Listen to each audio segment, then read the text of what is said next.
Welcome to Baz Travels. After driving 14,826 kilometers through 24 states and Washington, D.C., I've seen rocket launches to the Grand Canyon and Hoover Dam.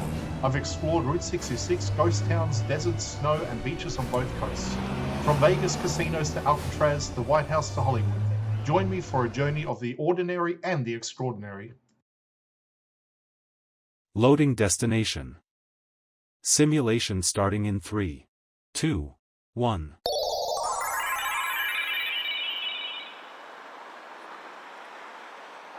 To look around, move your phone or tablet. Click and drag if on a computer or move your head if using a VR headset. Please like and subscribe. When you talk about a city like Cleveland, you're talking about a place with a reputation that's often built more on headlines than on actual reality of walking its streets. Like any major American metro that saw a massive industrial shift, Cleveland has spent decades navigating the complexities of urban safety, crime, statistics, and public perception. To really understand the land, you have to look past the sensationalism and see how the city has transformed its approach to community and safety over the last 20 years. It's a story of high-tech innovation, old-school neighborhood grit, and a massive investment in making the urban core a place where people don't just work, but actually live and thrive. For a long time, the narrative around Cleveland was focused on the Rust Belt struggle, but today, the conversation is about the green space and the smart city initiatives.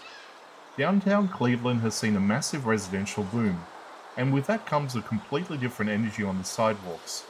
The city has implemented one of the most comprehensive clean and safe programs in the country. You'll often see ambassadors in bright uniforms patrolling the streets, not as police, but as helpful guides who provide an extra set of eyes and ears, helping visitors and keeping the environment welcoming. This shift towards eyes in the streets is a classic urban planning tactic that has turned districts like Playhouse Square and the East 4th Corridor into some of the most walkable and vibrant spots in the Midwest. Of course, safety in a big city is always about a balance between different neighborhoods. Cleveland is a city of distinct pockets. While the downtown core and the immediate lakeshore front have seen billions of dollars in safety infrastructure, from enhanced lighting to state-of-the-art camera networks, the city still faces challenges common to many post-industrial hubs. There is a deep ongoing effort to bridge the gap between the flourishing tourist districts and the residential neighborhoods that have been historically left behind. Public safety here isn't about patrols, it's about community reinvestment, the demolition of blighted properties, and turning vacant lots into community gardens and tech hubs. One of the most interesting things about Cleveland's approach to safety is the role of technology. The city has become a testing ground for smart city tech, using data to improve everything from traffic flow to emergency response times. But even with all that tech, the locals will tell you that the real safety of Cleveland comes from its people. There is a Midwest nice, but Cleveland tough vibe here. People look out for one another. There's a sense of pride in the city's comeback, and that pride translates into a community that is protective of its progress. When you're exploring, you notice the city feels almost alive when the sun is out and the lake breeze is blowing, but even at night the glow of the theatre district and the hum of the flat entertainment area show a city that has reclaimed its nightlife. Cleveland isn't a city that hides, it's a city that has learned how to adapt. It has taken a rugged industrial past and used it to build a more resilient, watchful, and connected future. It's a place that respects its boundaries, but it's always pushing to make every block a little better than it was yesterday.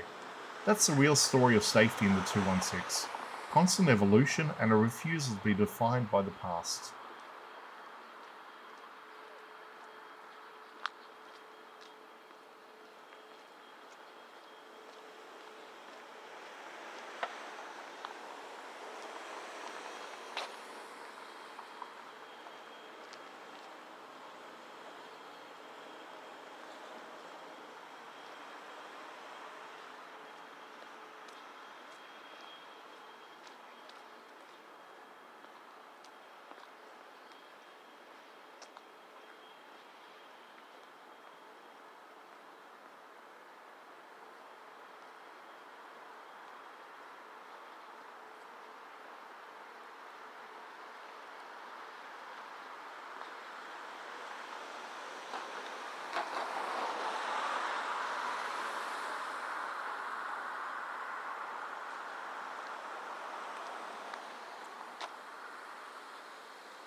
Simulation terminated. Please comment, like and subscribe.